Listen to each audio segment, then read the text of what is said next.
Heavenly Father, I come before you today to receive healing from all sicknesses and diseases. You said in your word that you will restore me to full health and heal my wounds. I pray that I will enjoy good health, free of sicknesses and diseases. Bring healing to my flesh.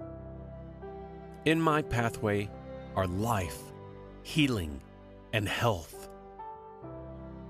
Jesus took all my infirmities and bore my sicknesses. Therefore, I refuse to allow sickness to dominate my body. The life of God flows within me, bringing healing to every fiber of my being. Father, Lord, let your blood flow through my body and uproot all sicknesses and diseases.